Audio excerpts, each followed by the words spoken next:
Un gusto, una alegría, una bendición estar nuevamente junto a ustedes aquí en Lecciones de Esperanza. Esperamos que la paz, la bendición de Dios sea una realidad en cada una de sus vidas y qué lindo poder juntos compartir esta experiencia de abrir la palabra de Dios. Recordemos que la palabra de Dios es el único libro que siempre que lo abrimos, su autor está presente, con amor, con bendición, con cuidado y protección para todos nosotros.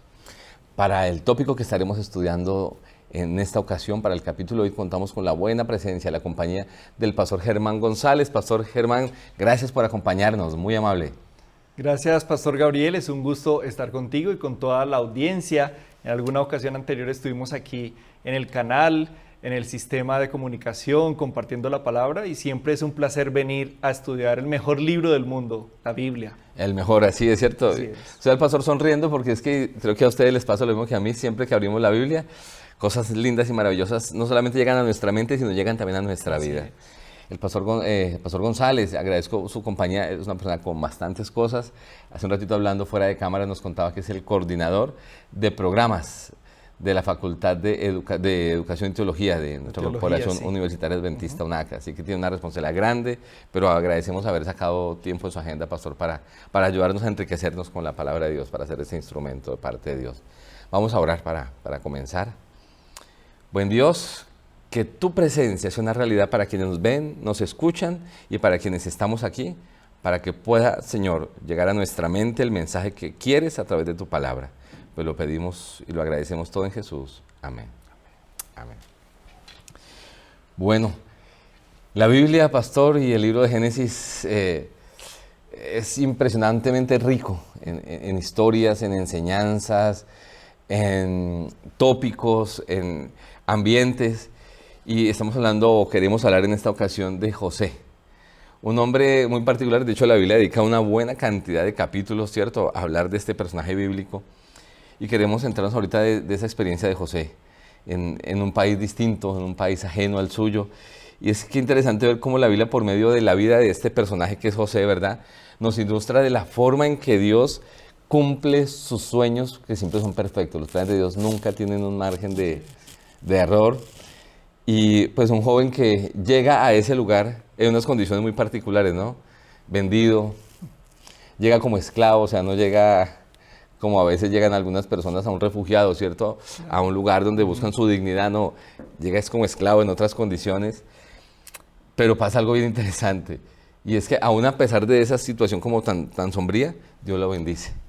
Dios lo bendice y lo empieza de una manera que solo Dios puede hacer, a hacer llegar a ciertas esferas hasta que lo coloca en el lugar que Dios tenía para él, no en el que José buscó llegar, sino en el que Dios tenía para él. Pastor, ¿cuál es la razón principal que permite a José llegar a ser el segundo hombre más importante en Egipto luego de Faraón? Bueno, como tú dices, Pastor, Génesis es un libro fascinante porque cuenta la historia del inicio del mundo, pero también cuenta la historia de una familia. José proviene de una familia donde, aunque tiene muchas dificultades, hemos descubierto en un estudio profundo del tema más de 8 patrones nocivos en la familia de José y sus antecesores, siendo la familia elegida para que de allí viniera la simiente prometida, Cristo Jesús. Pero además de esos 8 patrones, que no son el tema del día de hoy, hay algo que se transmite de generación en generación. Abraham había recibido una revelación de Dios, también Isaac, también Jacob, y ahora José toma esa herencia espiritual poderosa, y el versículo 38 del capítulo 41 nos dice la clave para que José triunfe en Egipto por sobre cualquier otra cosa. Quiero leer de la palabra directamente. Y dijo Faraón a sus siervos: ¿acaso hallaremos a otro hombre como este en quien esté el Espíritu de Dios? Wow.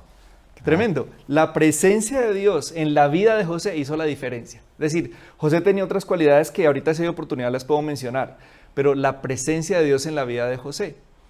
Como había estado con Abraham, como había estado con Isaac, con Jacob, ahora Dios está con José también.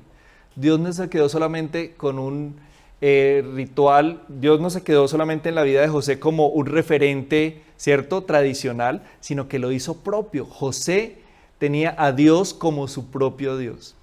Ese ejemplo, no sé si recuerdas que en la vida de David también se evidencia. En el capítulo 16 del primer libro de Samuel, Dice muchas características de David, pero la última dice, y Jehová está con él. Y ocurre de igual manera con Daniel. Miremos que otro gobernante pagano, ¿cierto? Como es Nabucodonosor, reconoce en Daniel 4:8 que en él está el Espíritu de Dios, el Espíritu de Dios, el Espíritu de los dioses santos. Es decir, este reconocimiento de la presencia de Dios en la vida de estos tres varones, José, David y Daniel, hace la diferencia. Dios estaba con José porque José estaba con Dios. El Espíritu de Dios estaba en José y de alguna manera Faraón, no sabemos por qué él entendía el tema del Espíritu de Dios, porque estaba en un país totalmente politeísta, con dioses paganos, pero de cierta manera él comprende que el Espíritu de Dios puede morar en un hombre, en José, y que eso hace que José tenga ese grado de sabiduría para poder guiar al pueblo en un momento de crisis. Me llama la atención, usted dijo algo, pastor, una familia normal, o sea, usted mencionó una familia con muchas circunstancias de pronto particulares, con errores, con algunas cosas no tan acertadas, ¿verdad? Hablo de unos patrones, hay unas conductas como nocivas para una familia. Así es.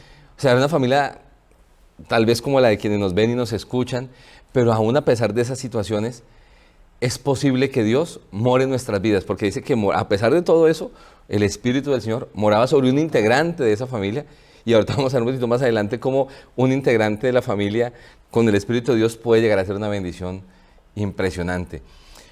Así que qué importante que tú, sin importar cuál sea la circunstancia que te rodea, puedas saber que así como el Espíritu de Dios estuvo en José, puede estar en tu vida y hacer cosas maravillosas en ti.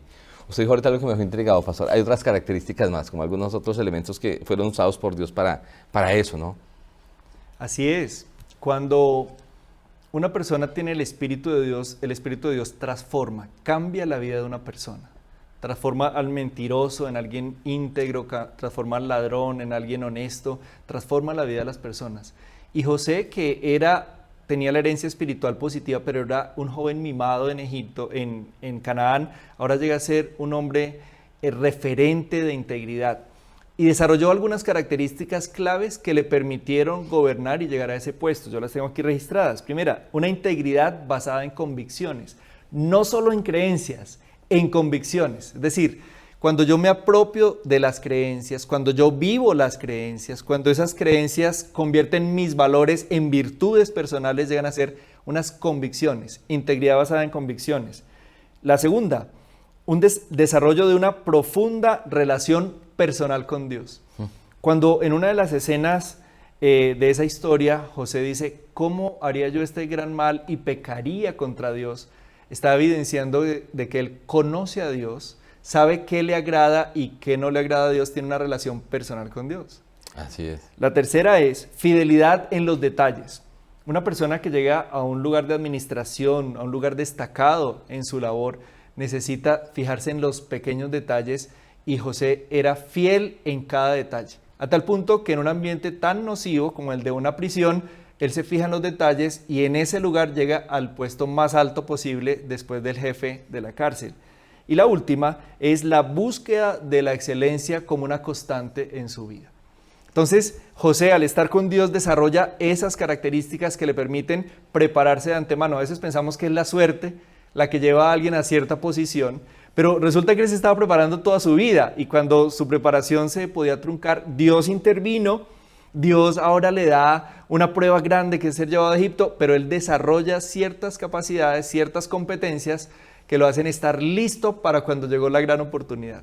Pastor, al mirar esas características o esas situaciones que permitieron a José llegar a esa posición que Dios tenía para él, y hago énfasis porque José nunca lo busca, ¿cierto? Él se concentra en Dios, pero yo veo como una mezcla que siempre que las tengamos, o si están en nuestra vida esas características, normalmente va a suceder lo que pasó con José. Sí. Porque usted lo mencionó, se ve eso con David, se ve eso con Daniel, vemos eso con Samuel, vemos eso con el apóstol Pablo. O sea, siempre que se tiene esa experiencia y esos elementos que usted habló de la integridad, de una relación personal con Dios, de fidelidad en los detalles, de una búsqueda de excelencia, de hacer las cosas siempre de la mejor manera, pues el resultado y pues será que la presencia de Dios se debe ver, ¿no? Y Él siempre hace cosas grandes, ¿no?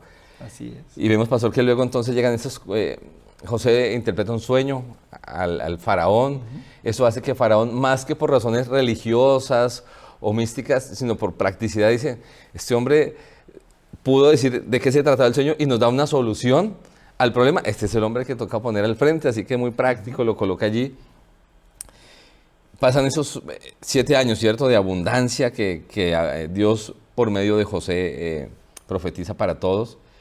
Pero llama la atención es que luego vienen los años de escasez, no hay nada alimento y ahora dice la Biblia que José era el señor de la tierra. O sea, hasta dónde Dios permite, ¿no? La gente venía a comprar y no tenía nada que ver con Faraón. Faraón decía, lo que José diga, hagan como él, ¿no? Sí.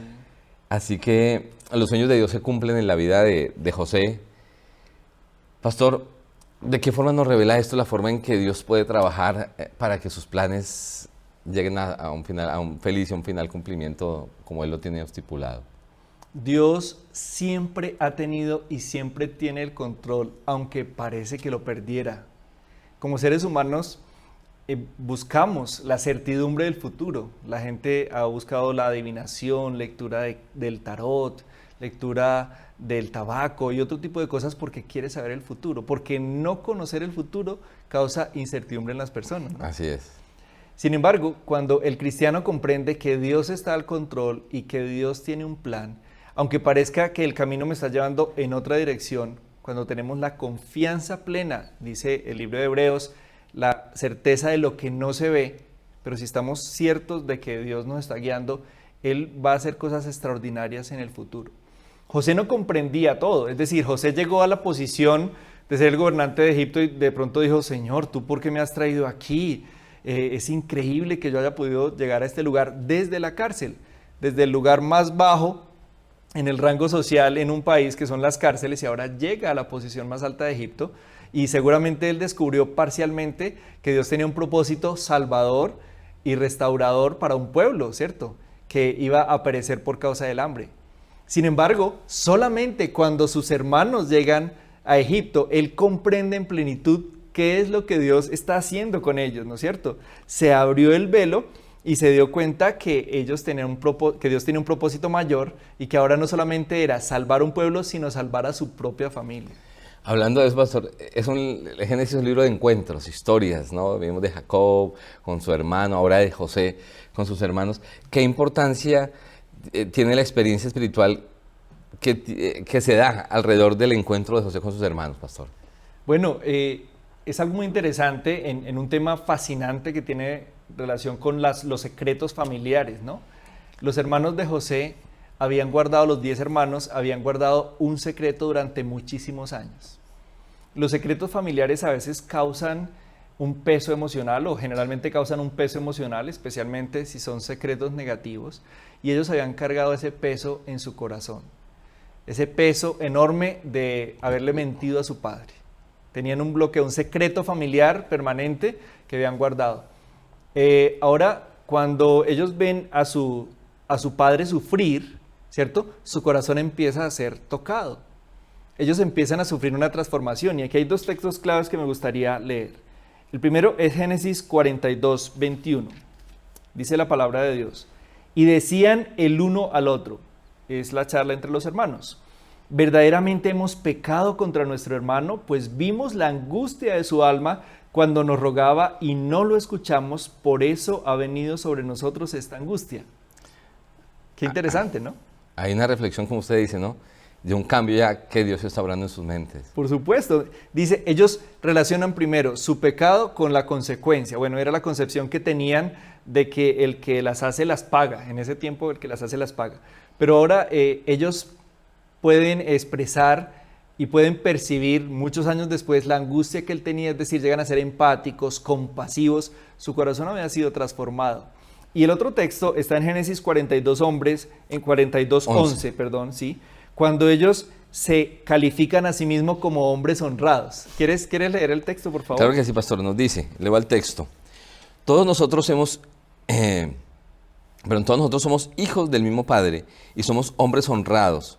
Tus siervos nunca fueron espías. Tremendo. Qué descripción que hacen de ellos, Sí. ¿no? Y leí algo por allí que usted me ha compartido y es exactamente que aunque uno puede decir, honrados, espérate un momentico, porque es que, como usted mencionó, llevan un secreto guardado y no es un secreto bueno, pero es que se consideran honrados porque ya había un proceso Total. en su vida. Se han equivocado, pero ya estaban en una condición que podían decir, somos honrados porque hemos aprendido los errores y estamos dispuestos a hacer ahora las cosas de la manera correcta, ¿no? Total, estaban reescribiendo la historia y no era solamente una estrategia de supervivencia de decir, no, es que digo que somos honrados para sobrevivir, sino ellos realmente habían tenido una transformación. ¿Qué hizo eso? El Espíritu Santo trabajando en su corazón, el dolor de su padre, que ellos vieron permanente, un luto de años, que los llevó a reflexionar, y eso permitió que Dios trabajara en esos corazones que eran duros, ¿no? Así es, pastor. Y vimos que José, viendo todo eso, también empieza como a maquinar algunas cosas, hace que se quede uno de sus hermanos, los demás regresan a casa con la intención, tenía José, de volver a ver a su hermano Benjamín, ¿no? Les dejó ir, pero con una comisión, vayan y traigan a su otro hermano. ¿Cuál es ese papel especial que desempeña Benjamín, pastor, en el segundo encuentro de José con sus hermanos? Bueno, algo muy notorio en esta historia es que en todo el abuelo, el bisabuelo, todos sus antecesores, los antecesores de José, habían practicado el engaño. Es decir, el engaño era una práctica rutinaria, era una costumbre en la familia de José. Ahora José aparentemente cae en el mismo error, engaña a sus hermanos. Sin embargo, su propósito era noble al final, es decir, él no se rebeló directamente, pero quería, dice la Biblia, escudriñar el corazón de ellos. Es decir, aunque usó una estrategia de encubrimiento que era parte de la tradición familiar, ahora él no quería como tal entramparlos o lograr un beneficio propio, sino quería escudriñar el corazón de sus hermanos. Y lo logra parcialmente, pero ahora llega Benjamín.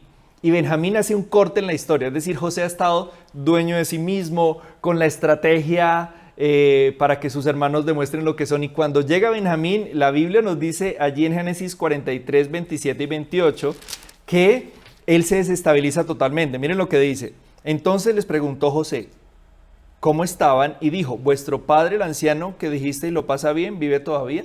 Él conserva el control hasta ahora. Habla de su papá, lo cual lo puede conmover mucho, pero está tranquilo. Y mire lo que pasa. Y ellos respondieron, bien, va a tu siervo, nuestro padre vive, bien va a tu siervo, nuestro padre, aún vive, y se inclinaron e hicieron reverencia. Y el versículo 29, sí, 30, dice, bueno, sí, 29, alzando 30. Sus ojos vio a Benjamín, su hermano, hijo de su madre, les pregunta a ellos, y el versículo 30 muestra que él colapsa totalmente. Es decir, hay un impacto emocional cuando él fija sus ojos en el menor de los hermanos e identifica en ese joven, porque ya era un joven, al niño que dejó a su hermanito, al que él cuidaba porque su madre había muerto. Esto hace que José se desestabilice, pero de alguna manera lo lleva al siguiente paso, porque ya ve a José y piensa en su padre, y entonces empieza a pensar en el plan donde su familia completa va a venir a vivir con él. Es decir, Benjamín tiene un papel muy, muy interesante aquí en esta historia, y es desestabilizar a José, pero ayudarlo a elaborar su duelo, a expresar sus emociones que estaban reprimidas y avanzar en el propósito que Dios tenía para la familia, ¿no? Y como se menciona ahí, en el versículo 30 dice que entonces José se apresuró porque se conmovieron sus entrañas, ¿no? Y a causa de su hermano, y buscó un lugar y se entró a su habitación a llorar. Sí. O sea, como usted dice, ahí ya... Me llama la atención que la Biblia menciona que a Benjamín cuando le sirven 5 veces más, sí, que a sus hermanos, una manera en que José también estaba probando si todavía estaba ese tema de rivalidad, que iban a discutir, pero nota que ya no estaban preocupados qué tenía él, sino la actitud no era bien diferente.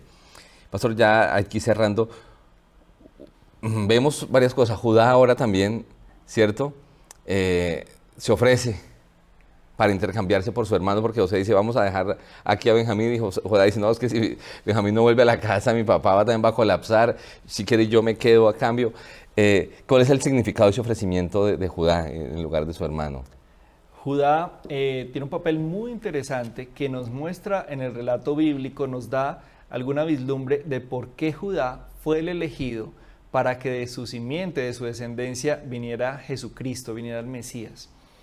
Judá había dejado a sus 2 hijos en casa con el abuelo, con Jacob, y le había prometido que si ellos no volvían con Benjamín, él iba a entregar a sus 2 hijos. Pero ahora Judá se ofrece a sí mismo como sustituto de Benjamín. Es un símbolo hermoso de Jesucristo. Judá había empezado a ser intercesor ya antes, ¿no?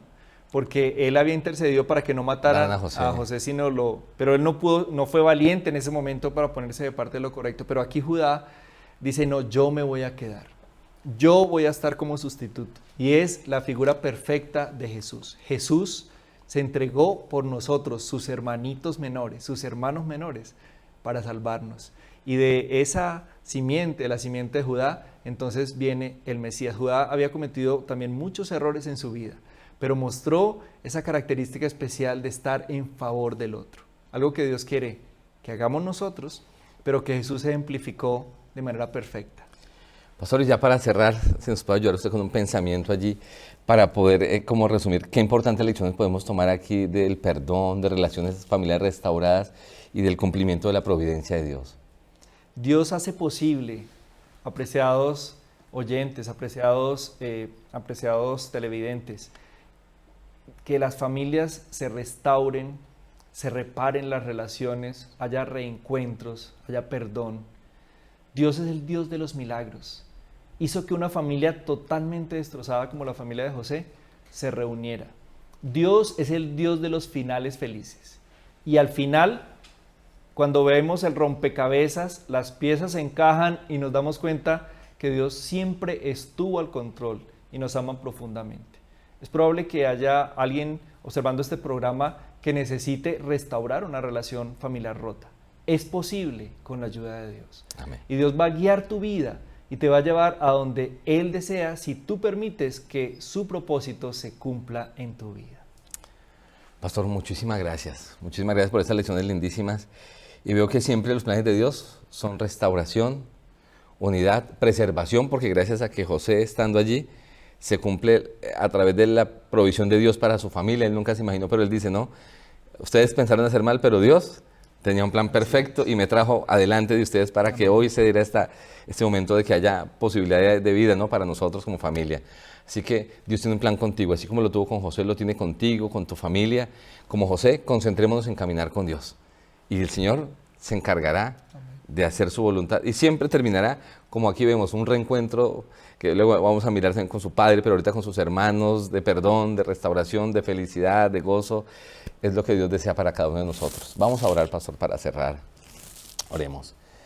Bendito Dios, gracias. Gracias por tu palabra, porque siempre, Señor, de parte tuya recibimos enseñanzas que nos permiten restaurar nuestra relación contigo y al restaurar esa relación, poder restaurar relaciones con familiares, con amigos, con seres queridos. Recordar que nos perdonas para que vayamos a perdonar a otros. Recordar que tienes un plan y que, Señor, podemos estar seguros de que si confiamos en ti, cada circunstancia que llega a nuestra vida, si estamos fieles a permanecer dentro de tu voluntad, de lo que tú has guiado en tu palabra, tu plan se cumplirá. Y estaremos en el lugar y cumpliendo con la función que tú tienes y eso nos llenará de felicidad. Bendice al pastor Germán, a su esposa, sus estudiantes en sus responsabilidades. Bendice también de manera muy especial a quienes nos ven y nos escuchan. Que esto que estamos aprendiendo pueda ser una realidad para ellos también. Y puedan ver restauración en sus vidas, puedan ver sanidad y puedan ver tu providencia completa en ellos. Pues lo pedimos en Jesús. Amén. Amén. Dios les bendiga, Dios les acompañe y les guarde. Gracias, pastor, por su compañía y los esperamos muy pronto en una nueva lección de esperanza.